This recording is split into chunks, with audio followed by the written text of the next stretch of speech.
I'm James Gardner, host of Your History, Your Story, a podcast for everybody who loves stories about interesting people and events told by those who uncovered them from within their own family trees. This, we hope, will inspire you to discover and celebrate your history and your story. September 11th, 2001. If you are above 30 years of age, the terrible events of that day are most likely etched in your memory and will be for years to come. Many people today are able to remember exactly where they were, what they were doing, and how they found out that the United States of America had been attacked by terrorists. In this 20th anniversary tribute to the victims and survivors of the 9/11 attacks, we will be speaking with three individuals, Neil, Amy, and Marty, who will share how their lives were directly impacted by the events of that day. Neil's story. Neil was working in his office on the 35th floor of the North Tower of the World Trade Center when the first plane struck his building. Amy's story. Amy was a student at Bloomfield College in northern New Jersey when she received a misdirected call from a World Trade Center survivor who was desperately trying to reach loved ones. Marty's story.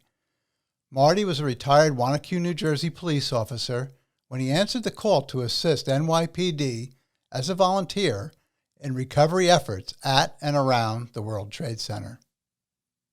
We will now begin with Neil's story. Neil, welcome to our show. Thanks, James. Glad to be here. Well, thank you for being here and telling us your story. Neil, I'd like to start off by asking you, what was going on in your life just prior to 9/11, 2001?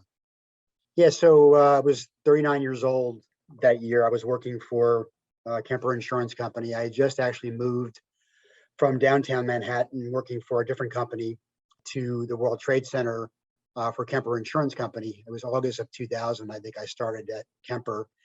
And so I was commuting into Manhattan from New Jersey and was commuting into the World Trade Center. Matter of fact, it was it was good for me because previously I was working down on Water Street and I had to walk an extra 15 minutes from the World Trade Center to get to work. And now I was right into the World Trade Center, right to my office. And it was a pretty good deal. My kids were 10 and 7 at the time, very young in elementary school. And, I was just in the insurance industry for, at that point, about 15 years or 16 years. So just, everyday life. Had been commuting into the city for that point, almost 8 or 9 years. But World Trade Center for only a year or so at that point. So it was kind of routine to go into the city, but it was a new thing pretty much to be working at the World Trade Center. Were you excited to work in the World Trade Center? Was that a good thing for you? Yeah. I was actually very excited about it. Number one, pretty good views from up where I was and the easier commute. I never really had to deal much with the weather because the trains were all underground and it was right there in the building. So yeah, I was excited about the move and excited about the new company I was working with. So yeah, it was kind of a normal day and normal life at that point for any, mid-career person like myself. So Neil, can you take us through the events of that day, 9/11, 2001? What was it like for you? What happened? Yeah, it was like a typical day. I caught the train from Little Falls, New Jersey, and went into Hoboken, took the path into the World Trade Center, got my coffee and my bagel, and headed up the elevators and got to my desk around, I don't know, a little after 8 o'clock in the morning, maybe 8:15. I can't remember exactly when I got there. But normal day, I do recall it being such a beautiful September day. Sky was clear blue, and just doing my routine and sitting at my desk, made a few phone calls, did some paperwork, and shortly after I was there, maybe about a half an hour or so, is when everything occurred at that point. Neil, how did you feel, or what was the indication to you that something had happened? Yeah, so I was just sitting at my desk and I had just got off the phone, I think, or was talking to somebody, but I was by myself in my office and felt a very strong rumbling feeling and a swaying of the building. It swayed considerably to the point where it almost felt like it was going to tip over, right? It swayed so much where I was sitting at my desk, I had to kind of hold on, and you heard like a rumble and a swaying, and immediately at that point, we all came out of our offices and went into the common area. We knew something seriously was wrong at that point, right? We didn't know what it was, but seriously, something was wrong. And so they started getting people filing towards the staircases at that point. That's how scary it was. Neil, what floor were you on? I was on the 35th floor of the North Tower, World Trade Center 1, which was the first tower that got hit shortly before 9 o'clock, I think it was. But yeah, so that was the floor I was on. And I believe the impact, it was considerably higher than where I was. So there wasn't a direct impact or any damage to the actual floor I was on where I was sitting. But we filed right into the staircase at that point, knowing we had to get out of there. Didn't know what happened at that point. Did there seem to be any confusion going on your floor at that time? No, it was pretty orderly, again, pretty much calm at that point because, we felt safe because the rumbling had stopped and there wasn't any physical evidence of anything happening that severe on the 35th floor, at least where we were, filing in. And everybody was coming into the stairwell from every floor at that point. So it began to get very crowded on the way down when people funneling in from the 34 floors below me. And I think maybe about 10 floors down, we started to see some smoke build up a little bit. We started tasting and sensing the smell of something. At the time, we didn't know what it was, but it was, gasoline fuel going through the air ducts. So, about halfway down, we all got pretty concerned, and some of the sprinklers had gone off, but not severely, just here and there. But everybody was coming down the stairs, kind of just wondering what was going on. There was speculation that there was an explosion in a transformer, maybe, and then maybe halfway down the stairway, someone said that a small plane may have hit the building, but we had no idea to the extent what was going on outside at that point. Were you pretty much with the same group of people all the way down? Yeah, it was about 2 or 3 of us initially, and then as what happened, unfortunately, was as other people start filling in from the floors below, we kind of like lost each other. At one point, I turned around and was looking for the gentleman I was with, and he was probably 4 or 5 people behind me because people were coming in. So eventually, about halfway down, maybe 3/4 way down, I had lost anyone who I was with in my company. I was just walking down with everybody else, trying to get out of the building as quickly as we could. But it was orderly, that's for sure. It wasn't people running or stampeding because we still had no idea what was going on at that point. Did you see any emergency responders on your way down? Yeah, absolutely. Yeah, there were firemen coming up quite frequently throughout my descent down to the bottom floor. I can't remember when exactly I got out of the building, but I would say there were several, firefighters that are walking their way up as I was going down in the building. So certainly it was something in hindsight was, very troubling to remember those folks. I doubt that they ever got out. That's for sure. That memory must be difficult. Yeah, very difficult. Yeah, and then eventually when we got across which I'll take you through in a second, we got across to the other side of the road and towards the river, kind of turning around and looking up and realizing what the hell was going on. It was pretty shocking to everyone because I still didn't know what was going on until I exited the building. And they kind of shuffled us across the divider between the World Trade Center and the World Financial Center. There's a walkway across the highway there.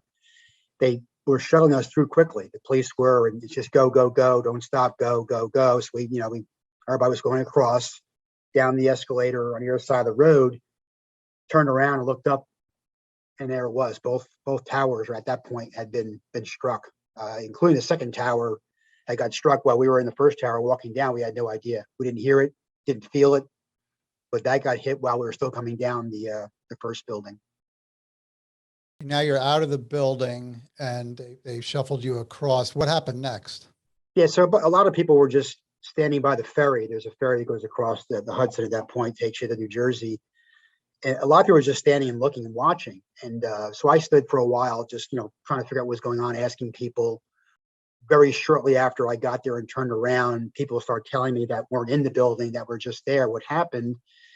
And then unfortunately is when, I started seeing people from a distance, jumping. At that point there were, that's what really kind of, got me to a point where, I'm getting out of here. So took the first ferry. People were loading up on the ferries to go across the Hudson. So I loaded up and queued up to get on the ferry. At that point, both towers were still on fire. Went across the ferry and into Hoboken and just got the first available train that was there. Just jumped on it, and it was going to Millburn, New Jersey. So I just sat there and asked the conductor, "Hey, when's this train leaving?" Said, "Any minute now. Just hang on." And so I was in the train at that point. It was before either tower had fell. The first tower fell as I was going across in the train. Someone had said something in the middle of the train ride that, hey, the tower just collapsed. And I asked which one. It was the second one that collapsed first. So at that point, it was just, all hands on deck to get the hell away from there. Pretty shocked at that point, to be honest with you. I'm sure you were. But, I got home pretty quickly. I mean, I was, back home and probably at my house before noon that day, which was, kind of surreal because at that point I was still kind of, soak it all in. And I remember sitting on my deck. We had just built a new deck at the house in North Caldwell, and I'm sitting out there and it was quiet. There were no planes flying over. And then Christine, my wife, had gone to the schools and picked up both kids because they didn't want them hearing about what was going on and knowing I worked there. They knew I worked there. They were young, but they knew. So she took them out of school and told them I was fine. Oh, see, now, not only is your concern to obviously get to safety, but you were probably worried, even though you got home fairly quickly, you're probably worried about Christine and your family worrying about you. Yeah, actually, I had tried to call Christine several times. I had a cell phone with me. I actually brought it with me down the stairwell. My briefcase was left there. I just left and tried to call several times, and there was no circuits available. People were flooding the cell phone lines, and everybody I was with couldn't get through to anybody. So it wasn't until I got on the train in Hoboken that some guy next to me had a cell phone and was working. So I asked him if I could borrow it because I wasn't getting through, and I finally got through to Christine. And she knew at that point I was fine, but that was probably number one after the second tower had fell, and she had no idea whether the first tower where I was. So I told her, "Listen, I'm on a train. I'm going to Millburn. I have no idea where the Millburn train station is. Can you just come get me? It's going to be there within an hour or so." And I just sat there, just soaking it all in. Very tired from walking down the stairs. It was, that wasn't easy. And my suit jacket it smelled a lot like smoke and jet fuel, and definitely that smell lingered for a long time, not only on my clothes, but in my throat as well. I bet. So that night and the, say, days, weeks, and maybe even a year later, what was the short-term impact on you, Neil? Yeah, the short-term impact was after the initial shock, I kind of went into let's get back to survival mode, just get on with my life kind of mode. So, I ended up calling a bunch of folks I work with, chatting about the experience, quickly, and what's next, when are we going to go back to work, and is everybody okay, and that kind of thing. And to be honest with you, Jim, 3 days later, I started working in our Berkeley Heights office. We had one in Berkeley Heights and one in Princeton. They gave us a choice, and they told me I could take as much time as I wanted. The people company was very good. Say, "Hey, listen, take some time, and I'm sure you're in shock. I'm sure you got a lot to think about." I said, "Listen, I just want to go back to work." Right. So went back to work, and there was a group of us that went to Berkeley Heights, and we talked about it at lunchtime. We walked in the building, and people looked at us like it was really a weird feeling. People coming up to me, "Are you okay?" "I'm fine, thank you," kind of thing. So I kind of just put it off and just went on with my life, and was very apprehensive about what was going on at that point in the world. I was very, wasn't thrilled about going anywhere really. At that point, was a little bit scared to even go outside sometimes because who knows what was going to happen. Then we heard about the Pentagon, obviously, the same day, and the Pennsylvania crash. So it was kind of crazy for the first couple of months. But I got into work mode and family mode, and kind of just put it behind me a little bit and started working. Yeah. How did that change over the years, Neil? Yeah, it changed kind of drastically the following summer. The stress and the anxiety of it kind of hit me all at once at one point. I haven't told a lot of people the story, but I think I may have told you briefly, but I just woke up one morning and felt dizzy and passed out. And they took me to the doctor. They did all kinds of tests on my heart, my head, CAT scans, treadmill, everything. And they just decided at that point it was, just delayed reaction, stress and anxiety of what happened. And so I was pretty much from the summer of 2002 through maybe even the early 2003, struggling with anxiety and panic attacks, and not about the event though. It was never about like waking up in the middle of the night, reliving it. It was just, I was just anxious. I was, very, I don't know, stressed, I guess. So yeah, it was a solid year where I was extremely anxious and depressed as well.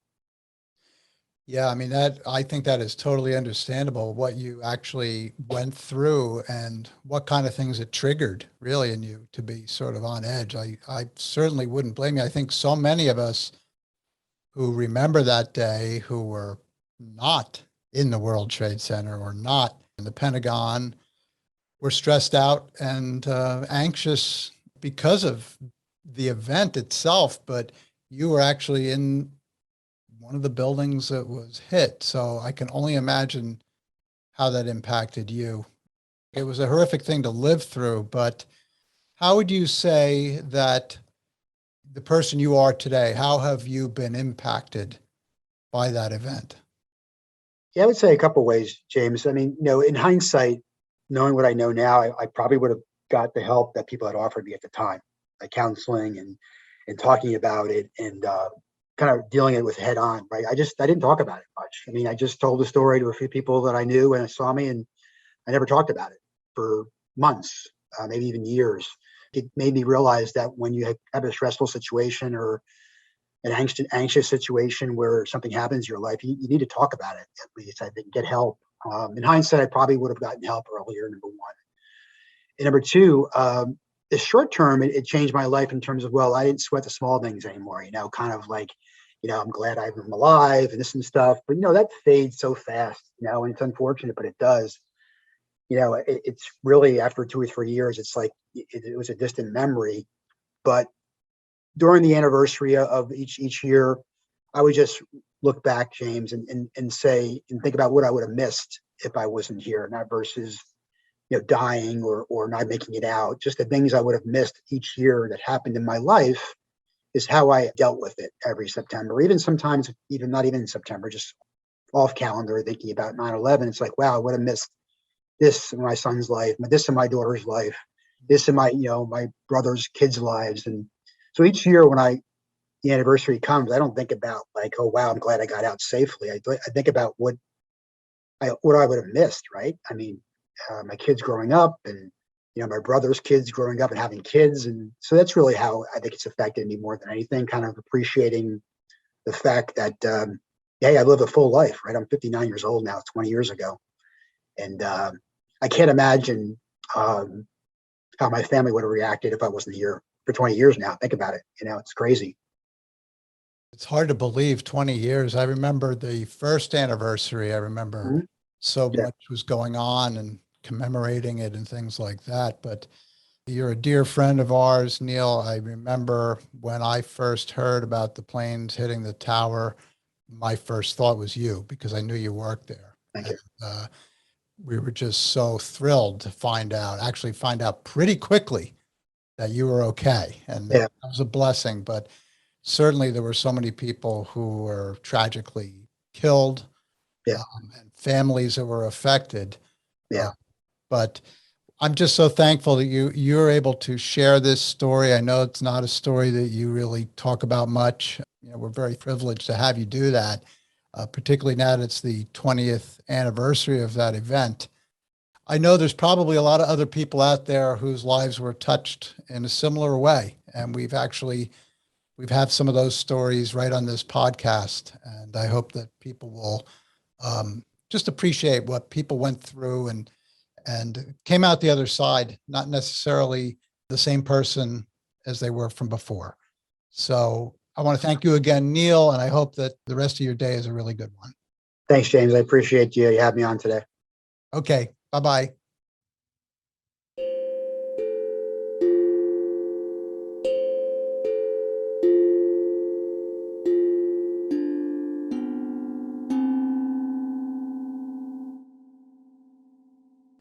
I'd now like to welcome Amy to our show. Welcome, Amy. Hi, James. Thank you for having me. Well, we're very happy to have you on the show because I think you have a very interesting story to tell. I'd like to start off by asking you, Amy, what was life like for you just prior to 9/11/2001? Like, what was going on in your life? At the time, I was living in North Arlington, New Jersey, where I grew up my whole life. North Arlington is just outside of the city for anybody who doesn't know, maybe about 10, 15 miles. I was attending Bloomfield College on a full soccer scholarship. I had just recently turned 20, and I was starting my junior year of college. I was starting a new soccer season. I was working part-time at the video store. So at the time, my focus really was just school, soccer, and work. I guess like any 20-year-old in college. So you had a lot of stuff going on in life at that time. And by the way, you mentioned you worked in a video store. Boy, does that bring me back. Yeah, I worked at Dollar Video in Belleville, right on Bloomfield Ave. So a very busy time for you. So a lot going on with school and sports and working. So you had your plate full. Yeah, very. And I was a theater major, so I was doing plays also as well. So it was a lot at the time. Yeah, I'll say it's. I think that's what happens when in that phase of life you got so much going on, because I think at that time you're kind of deciding, like, what do I want to do with my life? What's next? You know, you're trying to plan your future, but you're also, obviously you're athletic and you were probably exhausted from soccer practice. So you had a very full life at that time. Yes, I agree. I did. Especially with soccer, because it was like a full-time job really in itself. I was being paid to go to school to play soccer. So my whole life at the time revolved around sports. So tell me, Amy, can you recount for us your day on 9/11/2001? How did the day start off? And take us through the events of that day. Okay, so I was getting ready to go to school. It was just a regular Tuesday morning. I was up in my room. Actually, nobody was home at the time. I think my brother was at school. My mom was at work. My sister was at her house. And I was getting dressed, and I had just put on a T-shirt that read, "The Future of America." And how apropos now, but I didn't think of it at the time at all. And I was about to leave, and my phone rang. And I answered it, and it was my mom. And she said, "You need to put on the news. Something happened in the city." You know, she's like, "Can you tell me what's going on?" So I turned on the TV, and that's when I saw that the first tower had gotten hit. I saw the smoke and the fire, and I told my mom, I said, "I don't know, a plane hit one of the towers." And as I was watching, the second plane hit at that time. And where I lived in North Arlington, in the back bedroom, if you look out the window, you can see part of Manhattan. So that's how close we were. I didn't know what was happening. I didn't know where to go. I knew I was alone in my house, and I knew at that moment I did not want to be alone. I didn't know where to go. I said to my mom, like, "Where do I go?" I didn't know if I was going to die at that moment, you know, being so close to Manhattan. So I chose to go to school. I knew there was people there. So I told my mom, "Listen, I'm going to leave and go to school because I don't know where else to go." So I got in my car. I was shaking. I was trying to get the key to start. And I started driving west towards Bloomfield. And as I was driving up Bloomfield Ave, Belleville Ave and Bloomfield Ave, there was every fire truck, ambulance, police car from every town just whizzing past me as fast as possible towards Manhattan. And at the time, like, I didn't know it was a terror attack. I just knew something bad was happening. And I could hear planes flying over me, and I didn't know, like, are they going to land on me? Are they going to hit something else? So I just got to school as fast as I possibly could. Amy, I want to ask you, so you didn't really know what was going on. So what kind of scenarios were floating through your head at this point? Honestly, hearing the planes, I guess, like as I was driving was the scariest part, because I I didn't know, like, at the time, I knew something was happening. I didn't know what exactly was happening because I didn't hear yet that it was a terror attack, and that came later. But I really thought like a plane was going to fall on me. That's what I was thinking. I didn't know. I knew it was some kind of attack, but at the time I was 20 years old. I have never experienced anything like this, and I don't think anyone ever has. Mm. And I was terrified. I was terrified for my life. And I was so scared. And being alone, I guess, was the scariest part. Yeah. And I didn't know, like, my mom worked at Prudential, and I was like, oh my God, like, what if they're hitting the towers? That's a financial building. Like, what if they hit Prudential? What if, I didn't know what was going to happen to my mom. I was thinking about that. And that was like my main concern at the time. It's like, what if they're hitting like all financial buildings? And that probably was the scariest part for me. Yeah, because, and one of the things you mentioned was you didn't want to be alone, because I think when something really scary is going on like that, you want to be around your family or people who are close to you, but I guess you just want to be around somebody so you can come out of your head, because alone you're just wondering about what it could be. You're not interacting with anybody else. So that was your point in going to school at that point, right? Yes, because everyone, my family was at work. My parents were at work. My brother was in high school, so he was in class.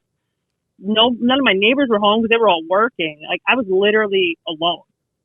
And the only place at that very moment I could think of to go was back to school, because I knew there was people that lived on campus. I knew people were, going to class. So I knew at least there I would find someone that I knew to be with. And I didn't have to be alone or experience this by myself, which was scary for a 20-year-old. Of course. And yeah, what happened when you got to school? So when I got there, I went straight into the theater. That's the first place I thought to go and find my classmates, because we were going to have theater class at the time. So when I ran in, everyone was crying and shaking, and no one knew what was happening. And while we're in the theater, you could hear planes flying over us. And we didn't know, were they regular planes? Was it the military? Like, we just didn't know at that time what was going to happen. So we all decided to sit in a circle and hold hands, because we didn't know if we were going to die. So my teacher said a prayer, and then he said, guys, like, you can leave. Go home, go to your family. You don't have to stay here. So we all kind of just went our separate ways, and I knew I couldn't go home because there's nobody home, and I was so close to the city, so I didn't want to go home. So I headed to the student lounge. When I got there was a lot of students there all together, like, trying to figure out what was happening. And my cell phone was working. No one else's cell phone was working that day, which was very weird. So I was able to get in touch with my mom once. And I was like calling. She finally answered one time, and she said she was okay, but she had no idea, what time she was going to be home, how she was going to get home, because, she didn't know what was happening either. And I think she was working she was for Prudential. I don't know if she was in Roseland at the time or in Newark. So I can't remember which one she was at, but she didn't know, how she was going to get home either. So she told me, just stay there for right now. I said, okay. So I went back in the student center, and I'm sitting on the couch, and I'm watching the television, and we're watching, all the live events happening. And the first tower starts to fall as I'm watching television, and my phone rings. And I answer it, and I say, hello? And there was a pause, and then there was this voice. And he said, hello? And I didn't recognize the voice. And I said, who is this? And he said, can you please help me? I just got out of the towers, and I'm trying to reach my family. And my first thought was, is this a joke? Like, I was like, what kind of mean joke is this? Like, why would you call someone and say this? Yeah. And he started crying, and he said, this isn't a joke. Like, I'm really, like, this is for real. I just got out of the towers. I'm trying to call my mom. I don't know how I got to you, but can you please help me? And I said, yeah, of course. And I kind of panicked a little bit because I was watching the events unfold while I'm talking live to someone there. Mm.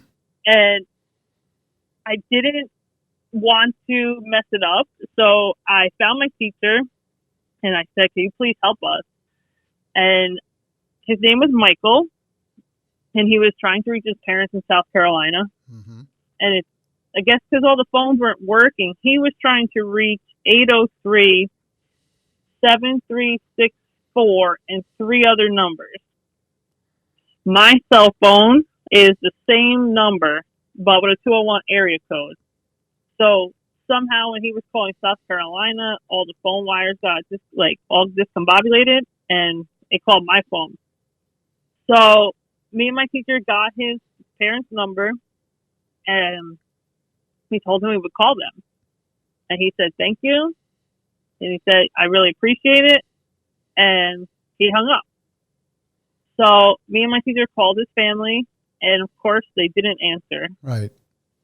And we left a message, and I felt terrible that they didn't answer. I couldn't imagine what his family must have been going through at that time. Yeah. They must have been terrified, not knowing. And so we called back again, still no answer. So we said, my teacher said, okay, well, we left a message. There's nothing else we can do unless, you want to call back. So at that time, I left the student center and I went to the gym to go see if any of my teammates were there from soccer. And I saw my athletic director and I asked, hey, I told her what's happening, and I said, hey, Sheila, can you help me? Can we call again? Because I want them to know their son is alive, and it's not sitting well with me that they're not answering. Right. So we called back again, and still no answer. We left another message, and I don't know why I felt the need to keep calling. I just wanted them to know, because I don't know how long from the time they found out about what was happening in the towers to when they heard that message. It could have been 5 minutes. It could have been an hour. It could have been 12 hours. And knowing they were going through the agony with not knowing, really it really affected me. So they still didn't answer, and that was it. I didn't know, after that what was going to happen. So a week later, I went to school. And I went into the gym. I had a soccer game. And my athletic director said, I need to talk to you. And I said, okay. So I was a little nervous. I thought maybe I was in trouble for something. Because she said, I need you to sit down. And I was like, oh, great. I'm in the office. She's telling me to sit down. I was like, what did I do? Yeah. I don't remember doing anything, because I had a scholarship. I was like, I didn't do anything to mess it up. And she said, I have a surprise for you. I was like, a surprise for me? I was like, that's weird. And she said, are you ready? And I was like, okay, this is odd. And she hit play on the answering machine. And it said, hello, this is Michael. And he said, I'm leaving this voicemail for Amy. And my family and I just wanted to thank her for what she did that day. Sorry. Oh, don't be sorry. And that they were grateful and thankful for me calling them. And that was it. And it was the best message I think I've ever heard. Because, one, I knew he was alive. Because I didn't know what happened to him. And two, his family finally got the message and were able to have, some peace knowing that their son was alive. After that, this is the last time I ever heard his voice. And, he's been with me for 20 years. Amy, I can only imagine from what you're telling me how you must have felt when you got that message, because as you said that you were really worried about how the family was feeling And as you said, you didn't know whether it was a 5 minutes or 12 hours that they didn't know. And if we put ourselves in Michael's parents' place, thinking our son was in that building and the building is no longer, it's crumbled. It was hit by a plane. They likely didn't know what floor he was on or whether he was alive or dead. And you were thinking how you were putting yourself in their place, but also I think in Michael's place in knowing how much his parents must have been worrying. Is that right? Yeah. And part of it was because I couldn't get in touch with my own family that day because the phones weren't working. So I only got to talk to my mom once. I had no idea where she was or what happened to her. I didn't know where my siblings were. I didn't know where my dad was. Like, I just didn't hear from anybody. So knowing how I felt, I could have only imagined what they were going through because they were literally in the thick of it and experiencing it firsthand. Mm. And while I was experiencing it and while I was very close to it, I wasn't there. So I'm sure it was tenfold for them. I know how it affected me. I can only imagine how it affected them. Oh, yeah. What was the rest of your day like that day after you heard that message? After that message, I felt some sort of like calmness and peace. Knowing he was alive, knowing he made it home, that really gave me some sort of calmness. But I do remember when I got home the day of September 11th, from our house, you could see the smoke from Manhattan. And I remember sitting in the backyard and I remember the ash from the towers falling in our backyard. And that's how close I was to the city. Oh, wow. And it's just covering the backyard. And I was like, what is this? And at first I thought it was snowing. And I was like, what? And then I realized like what actually it was. And then it was the ashes from the towers and the smoke.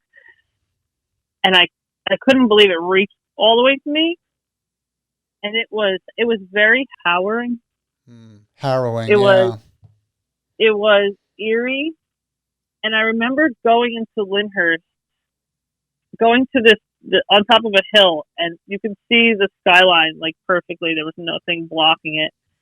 And the sky was just on fire that night. And we literally just watched it. And there was it was so terrifying knowing there was buildings there that no longer were. And it was heartbreaking. It was definitely heartbreaking. And you had a connection in several ways. One, you were contacted by somebody. You entered the lives of a family that must have been terrified. And also, you were very close to the city. And here in northern New Jersey, we are, but you actually could see the skyline and you had ashes from the event of the day landing in your backyard. So you were very much involved in that day. And, to start the day off alone when it happened and finding out alone. I know when I found out, I was in an office full of people. So, you are hearing others and others are verifying that this is indeed happening. And you just wanted to find community. And little did you know you were going to find more than that. You were going to actually be brought right into a family's ordeal. Yeah. It wasn't something I ever thought would happen. And not just because of the attack. Obviously, none of us thought that could ever happen. But I never would have imagined being involved in it in the way I was. I don't hear a lot of stories like it. I don't know why it happened. I guess, people enter each other's lives for a reason. Even if it was for a brief moment, there is a reason for it. I've yet to figure that out. I'm glad it happened. I'm glad that I was able, not that I'm glad it happened, but I was glad I was able to bring him and his family peace for that day, for one moment of time. During that incredible, terrible tragedy, there was one moment of good. Yes. And that's all I can be grateful for. And you were part of it. You were definitely part of it. Now, I could tell by the emotion in your voice, Amy, that this really still impacts you. How exactly has that experience that day impacted your life today, the person you are today? I think about Michael a lot. He's a person that's been with me for 20 years. A stranger I've never met. I don't know what he looks like, but he is definitely a part of me. His voice will forever be in my mind. It's something I will never forget. But I always try to help people when I can. And I think I've always been that way, but that was definitely a catalyst to how I try to live my life. I don't have a lot, but I do try to be helpful where I can be helpful, to show kindness, to show compassion, to show empathy. I think that moment in time is what shaped me to be that person today. Oh, that was such an important day. It was important that Michael, by whether it be divine intervention or a crossed wire, you were the person who was meant to speak to Michael that day and communicate to his family that he was okay. And I believe that that you were the one who was supposed to receive that call that day, and you played an important part. And I want to ask you this: if you could get in touch with Michael today, if by some chance somebody heard this podcast and heard some of those numbers in his phone number, and somehow somebody gets the story to Michael and he hears about this, and you were able to speak with him, what would you want to say to him? I think the first thing that I would say, after probably crying for quite a while, would be, it's nice to hear your voice again. That would probably be my first reaction. But after that, and after the shock of hearing it again, I would like to thank him for calling me back and letting me know he was alive and he was okay. And I would like to know where he is in life today. Is he married? Does he have a family? Does he have children? What does he do for a living? I would just like to get to know the person that has been with me this whole time. Amy, I'm sure wherever Michael is, as we come up on 20 years since the 9/11 terrorist attacks, he's probably thinking about you today as well.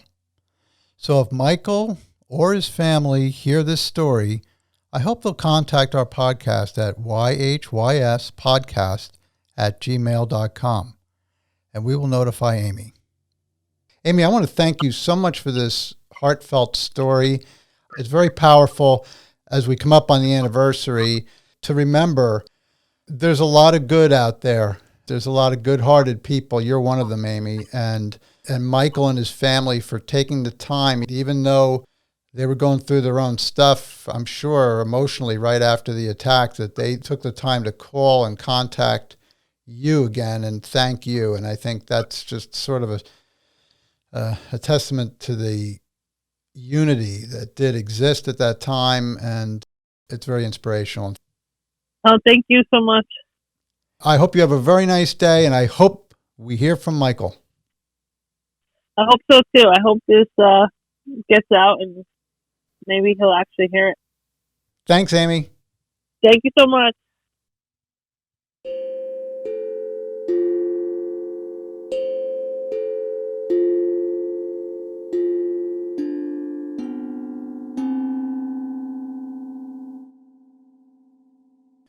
I'd now like to welcome Marty to our show. Welcome, Marty. Hi, James. Good morning. Pleasure to be here. Well, it's great to have you. Now, Marty, you were a guest on a previous podcast of ours, Season 1, Episode 2, titled Heroes of the Aircraft Carrier, the USS Enterprise. I want to highly recommend to our listeners, if you haven't heard that episode, to go back and listen to it, and I think you'll thoroughly enjoy it. Marty, you were in the U.S. Navy and you were aboard that ship, and you told us that story, but you also mentioned that you went into law enforcement and that you had a lengthy career. Can you Tell us, what years were you in law enforcement? When did you start and when did you retire? Yeah, I actually started my career in 1973 and I retired in 1999. I put in 25 years. Terrific. 25 years, and you were in Wanacue, New Jersey. That's where you were a police officer, right? Correct. Yeah. Well, Marty, on September 11th, 2001, you would have been retired at that point. Can you tell us about that day that you found out what happened with the terrorist attacks? Yeah. Actually, my son Christopher at that time was receiving cancer treatments. He had leukemia, and he was home after having a chemo treatment, and he was in his room, and he asked if I would go out and grab him a bottle of Gatorade. So I left the house early that morning and went around to our corner store and bought the Gatorade. And while I was in the store, one of my friends from town, he came into the store and he said that a small airplane had just hit one of the towers. Mm. So everybody in the store said, "Wow, you're kidding." He goes, "No, it's on television now." He said, he had said it was a small plane. So I brought the Gatorade home. I came right home and I came in the house and my son heard me and he called me in his room. He said, "Come in here, you have to see this." And I went in and he had the TV on. By that time, they had said it was an airliner that hit the tower. So I sat in a room with him and we kind of watched on TV. And shortly after that was when the second plane hit the other tower. So it was just an amazing event going on. You could hardly believe what was happening. And then my son got a little worried with what was going on because my wife was at work. Sure. He wanted me to call her and have her come home. He was upset. You know, it was just a crazy thing to be watching. And then, of course, it went on from there where it was the Pentagon and then Shanksville. And it was really a horror to see all that. Oh, it definitely was. Now, as a retired law enforcement person, how did you feel? Like, did you feel like you needed to be involved in doing something when you heard this? Oh, yeah. I mean, right away, without a doubt, I knew it had to be terrorism, what was happening, coordinated like that all the way through. And the first thing you think about is, my God, what can I do?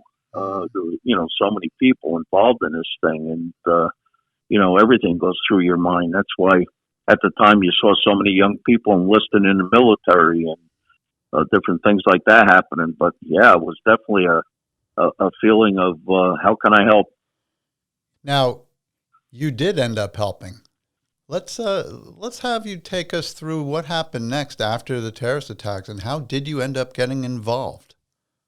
Well, I had a friend of mine lived right behind me. He was on our local police department here where I live, and this was a few weeks after the incident. And he come over and got a hold of me and said that the PBA was putting together teams to go over to Ground Zero to give assistance. And would I want to help out? So, of course, I said yes right away. So I met with him and got the equipment, we needed to take with us. And we went to a PBA office down in, I think, Woodbridge it was. Mm-hmm. And they sent us over to Manhattan, and we went in teams. We had about, I'd say there was probably 8 police officers in my team. And we went over there, and everyone had to wear their identification around their neck, their badges, and you had your weapon. And we got over there, and we were met by a NYPD lieutenant and a police officer. Mm-hmm. They became our correspondents, more or less. Mm-hmm.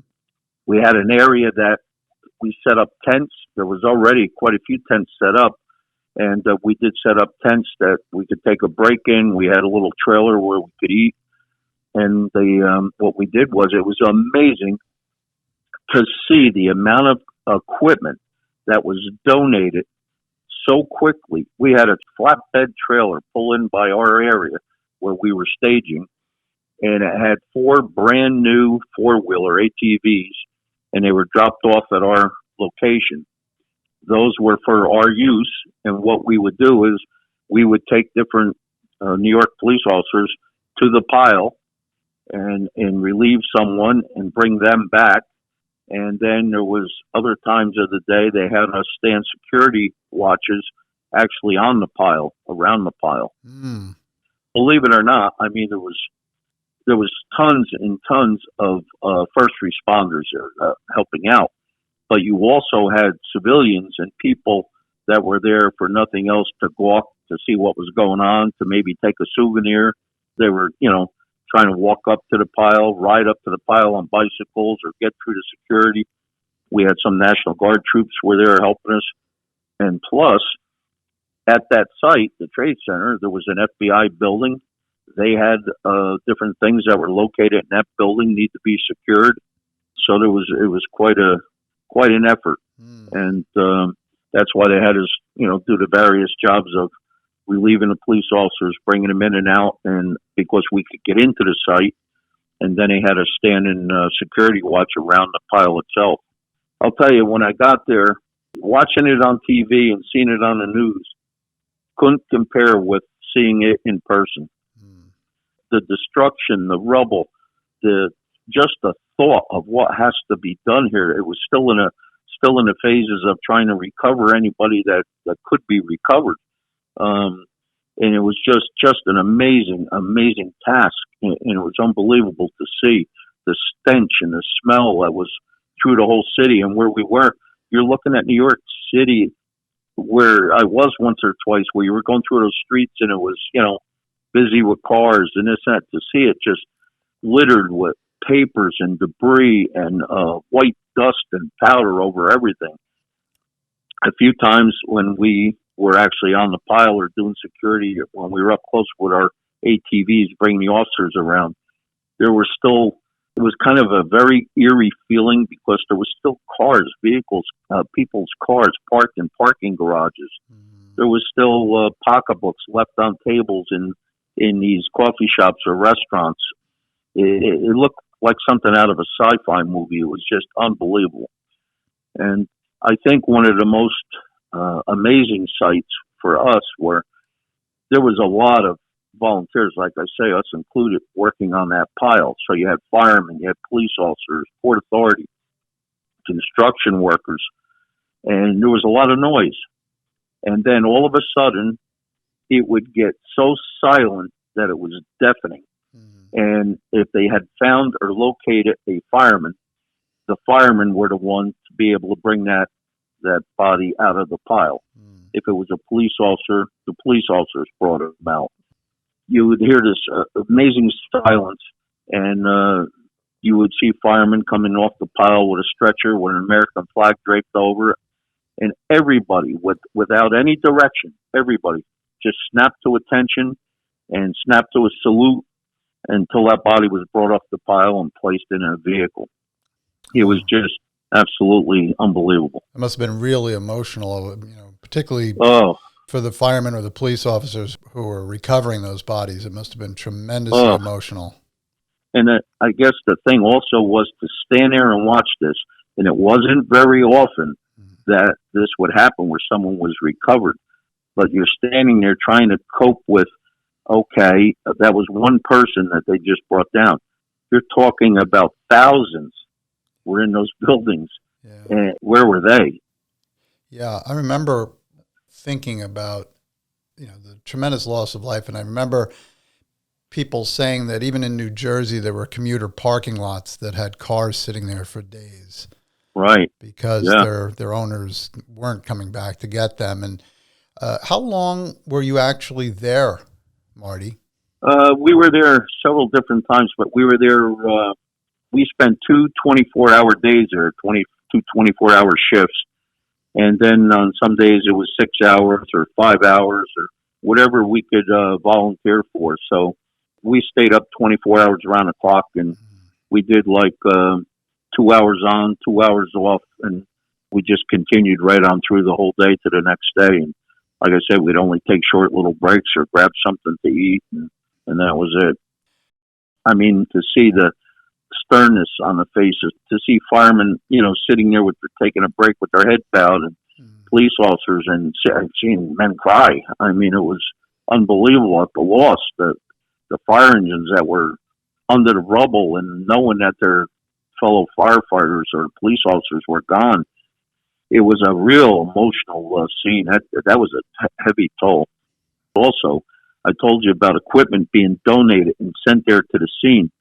I've never seen anything like this in my life. There must have been 5 or at 6 large flatbed trailers would come in, and they had these large cranes that you see in the city. These big cranes were dismantled and would come in by truck, and these construction workers assembled those cranes on the spot so that they could work on the pile removing the debris.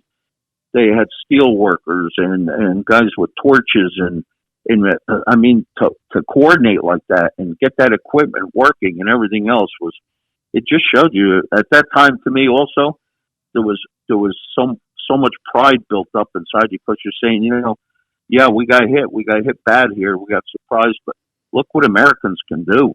Yes. This was a team working together. Yeah. Sense of national spirit of coming together and helping those who were hurt and recovering those who were killed. I just think you must have felt, I don't want to put words in your mouth, but you must have felt good in that you were able to participate, even though you had retired from law enforcement. Oh, absolutely. Yeah. How did you feel about that? Absolutely. And I'll tell you, I'm a person of faith, and we said many, many, many prayers at the time we were there. And one morning, the sun had just come up, and we were going out on our shift for the day. And as we entered the site, we stopped because there was something new, something that wasn't there before. And here, overnight, those steel workers found the most perfect cross, which was 2 big I-beams. You had a perfect cross made out of steel I-beams that they pulled out of the rubble, and they mounted it high on just before you would enter the pile area. They mounted it high, so every time you walked in there, you would walk by this cross. Wow, amazing. Yeah, really Marty. was. So you completed your term. So this took place over, a couple of weeks, or? Yeah, we were, like I say, on and off for a few weeks. We did it whatever time you could give. You'd sign up for and go over and go in, and that's the way it worked. But a couple of us were able to do where we did the 24-hour shifts around the clock, and we did that several times. So, in your group that you went with, were you mostly retired police officers? Yeah, I think we had maybe 2 or 3 with us that were still working, still on the job, and then we had a chief, police chief, was with us, and he was still active, and we had 3 or 4 of us that were retired.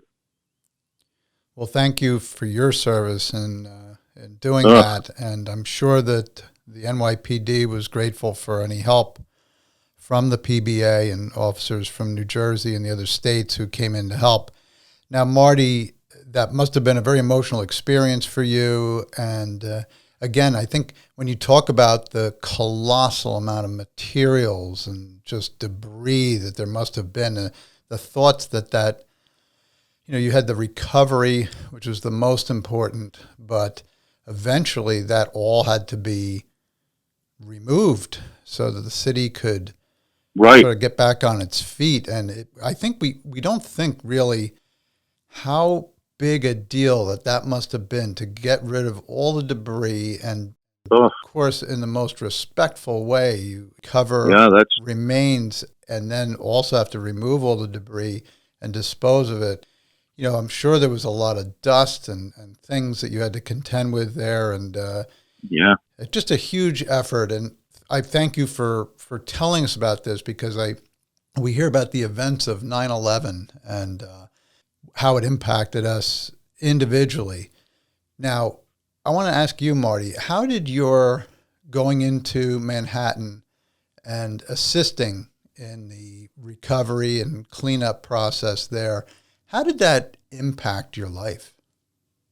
Well, every evening they would send us to New York City had a tractor trailer set up, and you would go in there, and they had their firearms unit there, and they would clean all our weapons because they were filthy with the dust and debris that you were in all day long.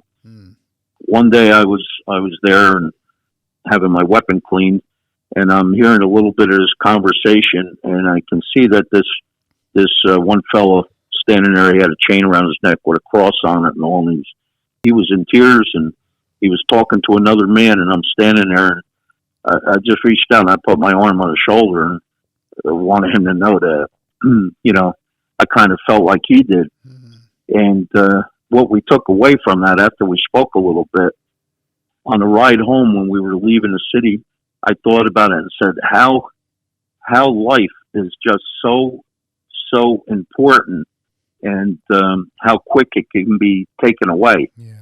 So I think I had a whole new appreciation on it. You don't think about that parents that had kids home, you had husbands, wives, went to work, kissed your wife, said so long, I'll see you tonight, and walked out the door, but that didn't occur. I just had a whole new appreciation for every breath you took every day, because it can be taken away in a flash. Yeah, definitely. Marty, it's 20 years now since 9/11, 2001. What are your thoughts now, 20 years later, about the whole event?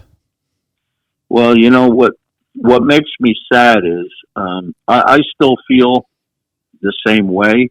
I mean, and I think maybe in some ways too, you really have to try to live your life for each and every day, because, tomorrow isn't promised to you. So you try to live your life every day. But it's what makes me sad is that there are an awful lot of people in our country that have forgotten. Yeah. That it's an incident that happened, and it's gone, and it's over, and they forget. Yeah. And I don't think that is an incident that happened. I don't think it's an attack that happened in our country that should ever be forgotten. No. Also, how we came together after that as a nation. Exactly. And I think that's very important. Marty, I want to thank you so much for being a guest again on our show. And I appreciate your service to our country in the Navy, and also as a police officer, and for your relief efforts at Ground Zero after 9/11. Oh, my pleasure, James. And lots of luck with the podcast. I really enjoy it, and I'm sure there's a lot of people out there will too. Thanks, Marty, and I hope you have a great day. You too. Thank you. Before we sign off, on behalf of Your History, Your Story, my wife Kelly and I want to thank our guests, Neil, Amy, and Marty, and also Michael from last week's episode, for bravely sharing their hearts and memories of an event that impacted their lives greatly. We are proud to be Americans, and we will never forget. So, for all of our listeners, keep discovering and telling stories that inspire you and others. Have a great day. Thank you for joining us for this episode of Your History, Your Story. Please subscribe, share, and check out our website at yourhistoryyourstory.com for episode notes and bonus content. We'd love to hear from you if you have any questions, comments, or a story to tell. Be well, and God bless.